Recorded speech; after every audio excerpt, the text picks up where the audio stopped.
Hello! In this video I'm going to talk about conventional commit and why is it necessary or why is it a very good idea to have conventional when you write a commit message. Probably you have been working or you're working on projects that when you look at the commit history, commit message histories, you are going to see a lot of nonsenses and you wish if there was some sort of structures and you wish if there was some sort of conventions that you could easily pick a specific commit or a message and then you could understand what is happening in that commit message instead of reading a sentence that it doesn't make any sense.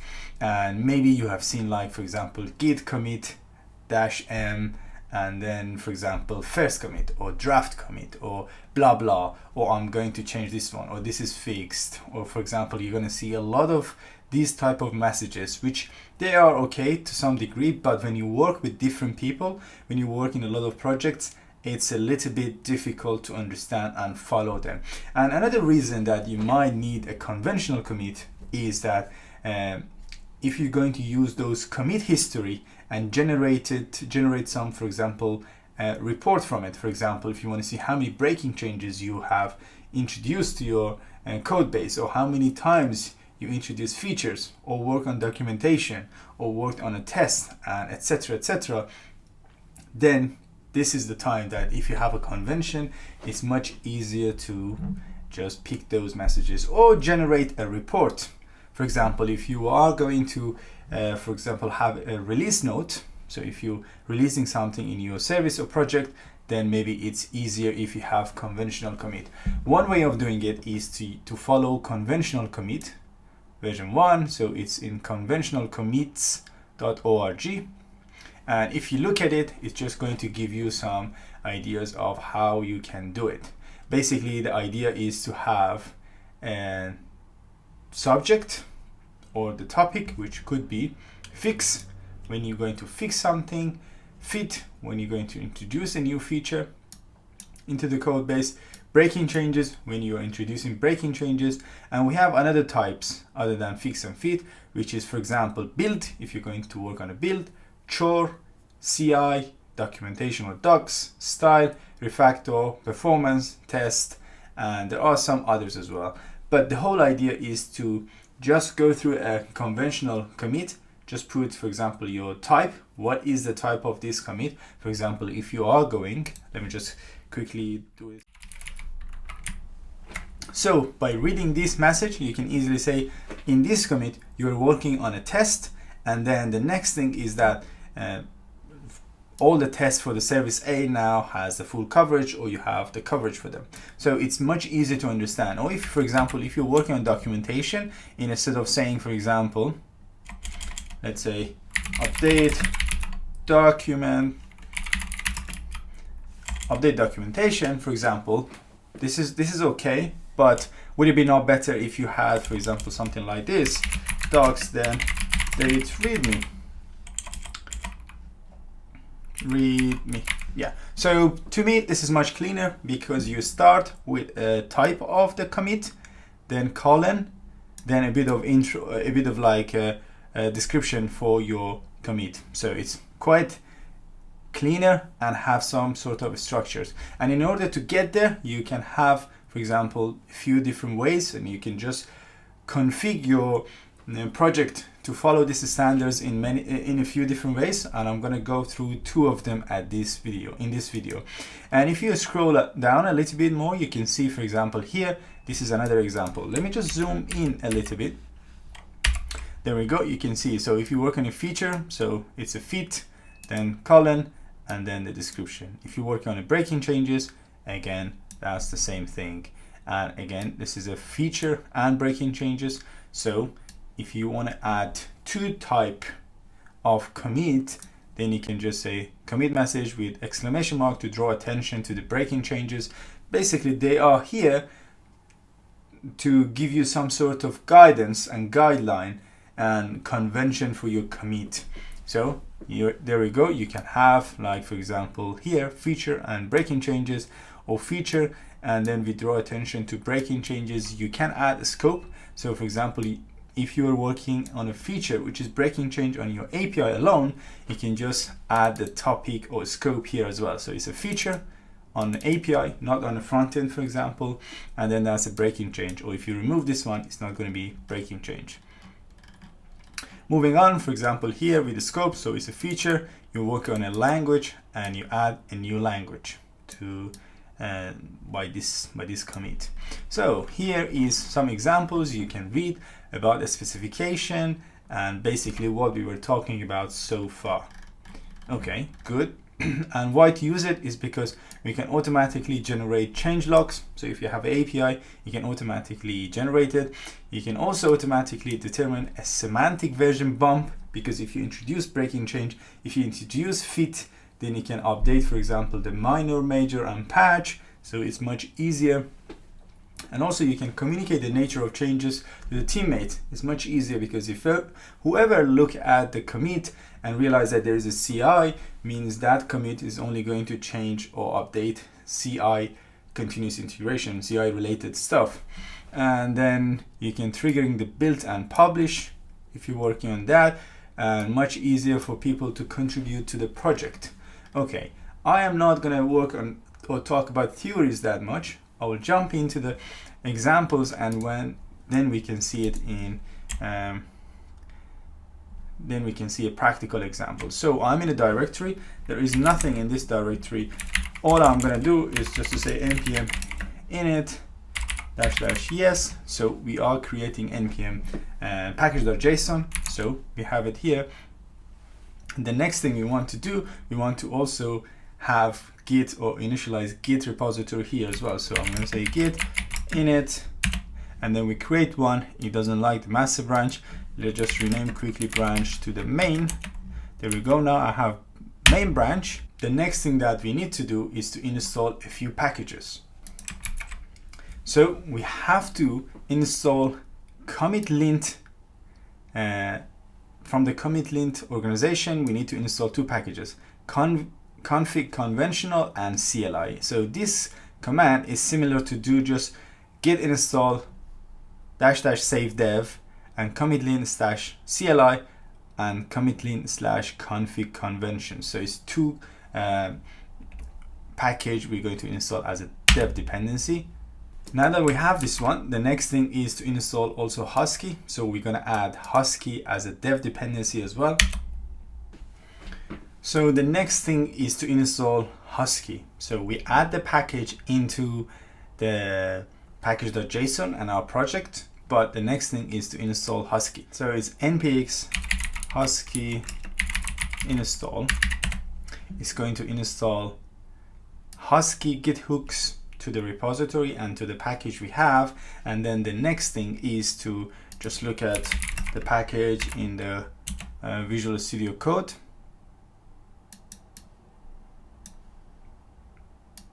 Okay, so far I'm just going to open it here basically so we can see everything.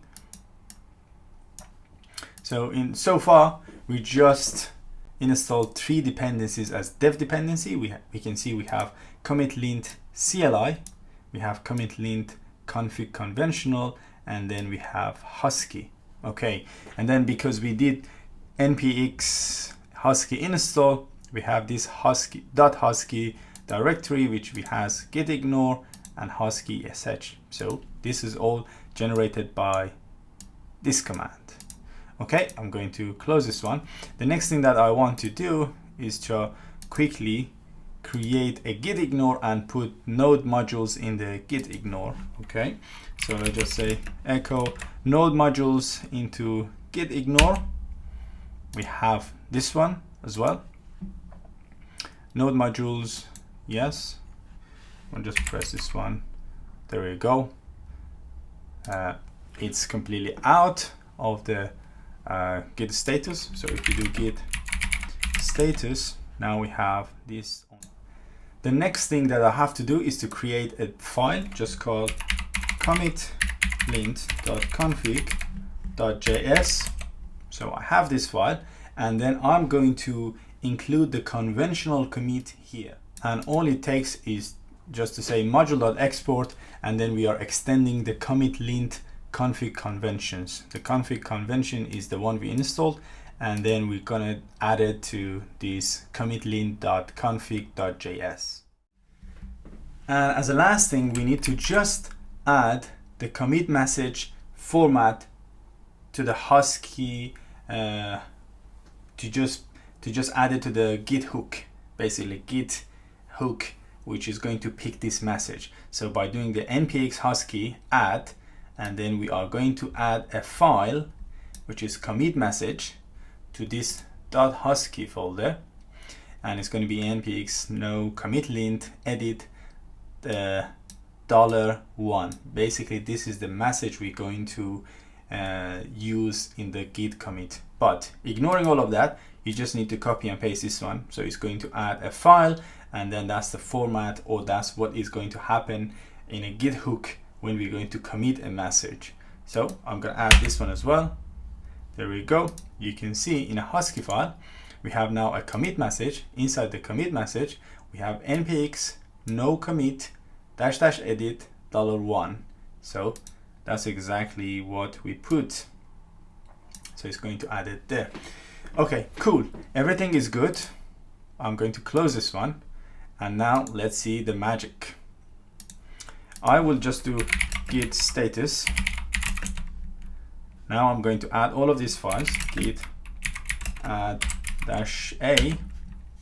So we depends on what we are thinking about this one, is if it is a feature or if it's a chore, if it's CI or whatever. In this case, let's call it chore, for example. So I'm going to say git commit -m, and let's just add something. Let's first try to put something which doesn't make sense. So it's blah blah. Let's see if it works. Okay, blah blah doesn't work. The input was blah blah. Subject may not be empty, so we need a subject, and type may not be empty either. So there are two problems. Now let's just give a little bit more meaningful message. I'm gonna say it was a chore, and then here I'm gonna leave it empty. Let's see this one. So again, we're gonna get the same error. But if I say chore add commit convention, now we have the type and colon space and the message. So the message could be anything, and if I press enter, everything is fine now. So by reading now this message, we can see we have added for example a commit with type, and we follow the convention. The next thing that I want to do is to, for example, touch readme.md, for example. So we have md file, and let's say file. So here, if I do git status, now if I want to add again everything here, git commit -m.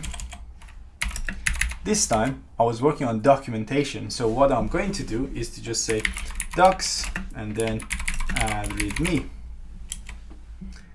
So as you can see now, if I do clear, so here if you look at our logs, we can see, for example, the last one was about documentation.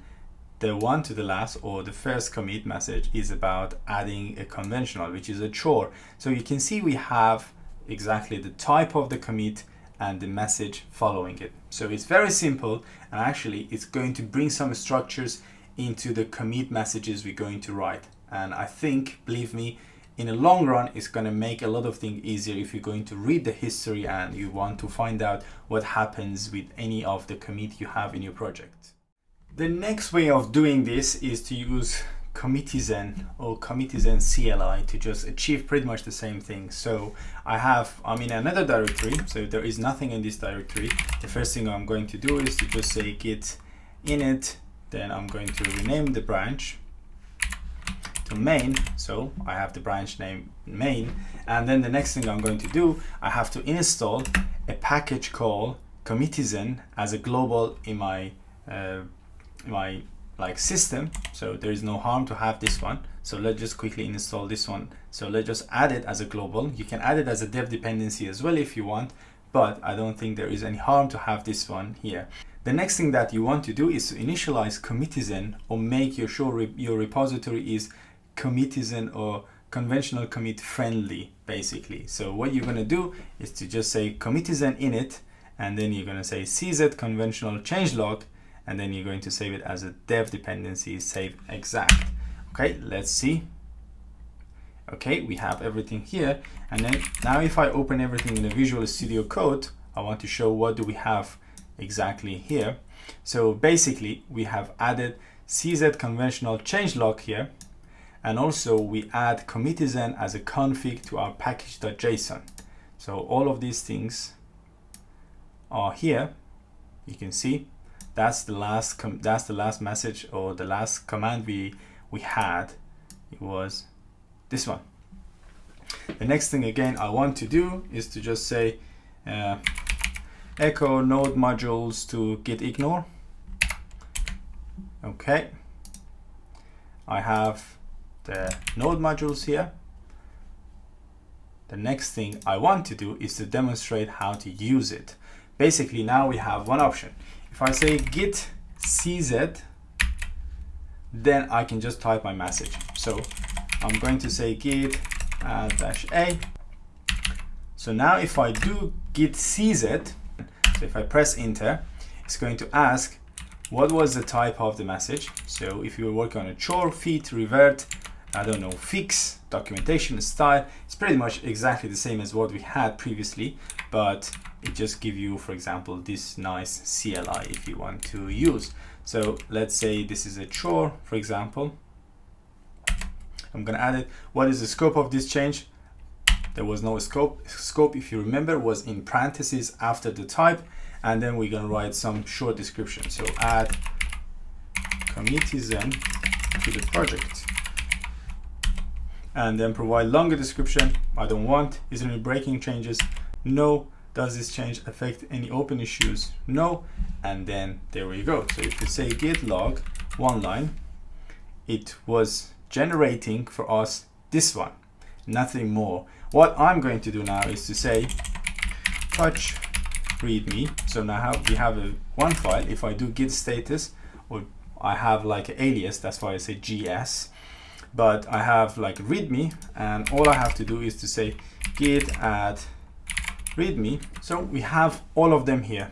Basically, if you want to add a new file, again, it's very simple. You're going to say git cz, and it's going to ask you, okay, this time is about documentation. If I want to add a scope, I can add scope. Let's just add a scope, for example, to the I don't know, let's call it main or main. The scope is just component or file name, or for example if it was API, but let's call it main in this example. Right description is readme, and let's press enter a few times. Now the message we had was to add readme. So if I just do git log one line, you can see this time the type was docs, and then the scope was main. So that's what the second question, and then the message was add readme. So these two will give us some sort of peace of mind, these two versions.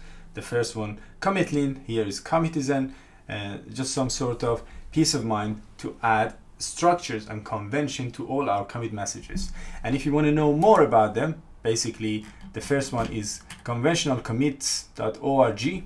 is going to give you, for example, a good introduction why we need it and what are the allowed types and the scopes when you're going to use the commit conventions. Then the next thing would be, if you go to GitHub and look for the conventional changelog / commitlint, you're going to see how to install and just see some examples, exactly what we did. And if you're going to follow the local installation, again, is exactly the same thing, commitlint.js.org, and then you can see everything. And last but not least is the commitizen, the one we were talking about. Commitizen /cz-cli is the second way of doing the thing. So we're going to install the commitizen globally, and we can have everything as we expected. So I think this is the end of it, and I hope you enjoy watching this video, and hopefully you're going to add some structures and convention to your commit messages that will be handy and very useful in future.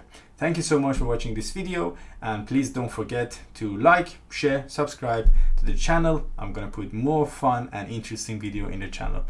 Thank you so much, and I'll see you next time.